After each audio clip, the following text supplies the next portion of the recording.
ಎಲ್ಲರೂ ಕಾಲು ಎಳೆಯುತ್ತೆ ಕಾಲ ಅಂತೇಳಿ ಒಂದು ಸಿನಿಮಾ ಮಾಡ್ತಿದ್ದಾರೆ.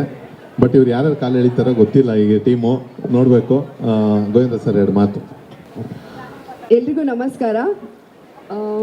CWKLನ ನವರಸನ್ಸಲ್ಲಿ ಸ್ಟಾರ್ಟ್ ಮಾಡಿರಬಹುದು, ಆದರೆ CWKLಗೆ ತೂಕ ಬಂದಿದ್ದೆ ನಮ್ಮ ಟೀಮಿಂದ. ಸ್ವಲ್ಪ ಭಯ ಇರಲಿ. ಚೇತನ್ ಗೌಡ್ರು ಸರ್ ಚಿರತೆ ಹಾಕೊಂಡು ಬಂದಿರ್ಬೋದು. ಬೇರೆಯವರು ಹುಲಿ, ಚಿರತೆ, ಆನೆ ಅಂತ ಹೆದರಿಸಿದ್ರು. ಒಂದ್ಸಲ ನಮ್ಮ ಘಟಗಳನ್ನ ನೋಡಿ ಸೊ ನಮ್ಮ ಘಟಗಳನ್ನ ನೋಡಿದ್ರೆ ಎಲ್ಲರೂ ಹೆದರಲೇಬೇಕು. ಸೊ ಹಾಗಾಗಿ ನಮ್ಮ ಟೀಮಲ್ಲಿ ಉತ್ಸಾಹ ಜಾಸ್ತಿ ಇದೆ, ಡೆಡಿಕೇಶನ್ ಜಾಸ್ತಿ ಇದೆ. ಸೊ ನಮ್ಮ ಟೀಮ್ ಗೆಲ್ಲಬೇಕು, ಉತ್ಸವ್ ವಾರಿಯರ್ಸೇ ಗೆಲ್ಲಬೇಕು. ಬೇರೆಯವ್ರ ಥರ ಎಲ್ಲರೂ ಚೆನ್ನಾಗಿ ಆಡಿ ಯಾರು ಗೆದ್ರು ಖುಷಿನೇ ಅಂತ ಹೇಳಲ್ಲ. ನಮ್ಮ ಟೀಮೇ ಗೆಲ್ಲಬೇಕು, ಆಯಿತಾ? ನಮ್ಮನ್ನ ಬಿಟ್ಟರೆ ಸಾಯಿ ಗೋಲ್ಡ್ ಅವ್ರು ಗೆಲ್ಲಿ. ಯಾಕಂದರೆ ಸಾಯಿ ಗೋಲ್ಡ್ ಸರ್ ಒಂದು ಆ್ಯಡ್ ಮಾಡಿಸಿದ್ದಾರೆ. ಅದು ಬಿಟ್ಟರೆ ಎಲ್ರಿಗೂ 10,000 ಕೊಡ್ತಾ ಇದ್ದಾರೆ ಎಲ್ಲ ಹುಡುಗಿರಿಗೂ. ಹಾಗಾಗಿ ಉತ್ಸವ್ ವಾರಿಯರ್ಸ್ ಗೆಲ್ಲಬೇಕು, ಇಲ್ಲ ಅಂದರೆ ಸಾಯಿ ಗೋಲ್ಡ್ ಗೆಲ್ಲಬೇಕು.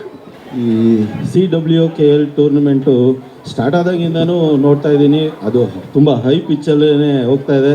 So all the best brother. So ಹೀಗೆ ನಿಮ್ಮದು ಏನು ಕರ್ನಾಟಕ ಸೆಲೆಬ್ರಿಟಿ ಲೀಗ್ ಮಾಡ್ತೀರಾ, ಹಾಗೆ ಎಲ್ಲ ರಾಜ್ಯದಲ್ಲೂ ಮಾಡಿ, ಕಂಟಿನ್ಯೂ ಮಾಡಿ. ಸೊ ಅದೊಂದು ನ್ಯಾಷನಲ್ ಇಂಟರ್ನ್ಯಾಷನಲ್ ಲೆವೆಲ್ವರೆಗೂ ಹೋಗಲಿ ಅಂತ ಹಾರೈಸ್ತೀನಿ. ಸೊ ಹಾಗೆ ನಮ್ಮ ಟೀಮ್ ಬಗ್ಗೆ ಹೇಳಬೇಕು ಅಂದರೆ ನೋಡಿ, ಎಲ್ಲರೂ ತುಂಬ ಉತ್ಸಾಹದಿಂದ ಇದ್ದಾರೆ. 5ನೇ ತಾರೀಕು 6ನೇ ತಾರೀಕು ಉತ್ಸವ ಮಾಡೋದು ಗ್ಯಾರಂಟಿ. ಸೊ ಎಲ್ರಿಗೂ ಒಳ್ಳೇದಾಗಲಿ. ನಮ್ಮ ಟೀಮವ್ರಿಗೆ ನಾನು ಹೇಳಿದ್ದೀನಿ, ಸೊ ಬೇರೆ ತಂಡನ ನಾವು ಸೋಲಿಸ್ತೀವಿ ಅನ್ನೋ ಮನೋಭಾವದಲ್ಲಿ ಆಡಬೇಡಿ. ನಾವು ಗೆಲ್ತೀವಿ ಅನ್ನೋ ಮನೋಭಾವದಲ್ಲಿ ಆಡಿ, ನಾವು ಗೆದ್ದೇ ಗೆಲ್ತೀವಿ. 6ನೇ ತಾರೀಕು ಉತ್ಸವ ನಮ್ಮದೇ ಅಂತ ಹೇಳಕ್ಕೆ ಇಷ್ಟಪಡ್ತೀನಿ.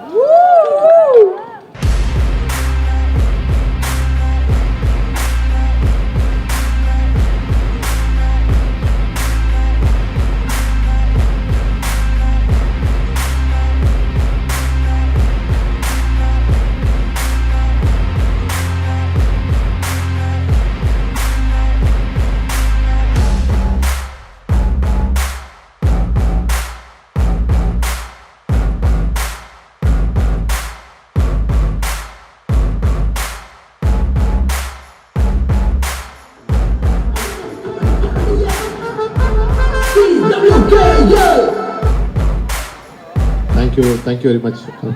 ಥಮ್ಸ್ ಅಪ್ ಕೊಡಿ ಗ್ರೂಪ್ ಫೋಟೋಗೆ. ಸಖತ್ ಉತ್ಸಾಹದಲ್ಲಿರುವಂತಹ ಉತ್ಸವ್ ವಾರಿಯರ್ಸ್ ನ ಉತ್ಸಾಹನ ನೋಡೋದಕ್ಕೆ ನಾವು ಉತ್ಸುಕರಾಗಿ ಕಾಯ್ತಾ ಇದ್ದೀವಿ. All the very best Utsav warriors. ಇದೇ ಉತ್ಸಾಹ ಕೊನೆವರೆಗೂ ಇರ್ಲಿ, ಕಪ್ಪು ನಿಂದೆ ಆಗ್ಲಿ. All the very best Janvi. Govinda Raju sir, thank. ಸ್ವಾದಿಷ್ಟತೆಯ ಸ್ವಾದ, ತಾಜಾತನದ ಆಹ್ಲಾದ, ಉತ್ತಮ ಆರೋಗ್ಯ ಮತ್ತು ಹೆಚ್ಚಿನ ರೋಗ ನಿರೋಧಕ ಶಕ್ತಿಯ ವೃದ್ಧಿಗೆ ಈಗ ನಿಮಗೆ ಸಿಗುತ್ತಿದೆ ಉತ್ತಮ ಗುಣಮಟ್ಟದ ಪೌಷ್ಟಿಕಾಂಶ. Shri Vaidik millet health mix. ಇದು ಸಿರಿಧಾನ್ಯಗಳ ಸಂಪತ್ತು.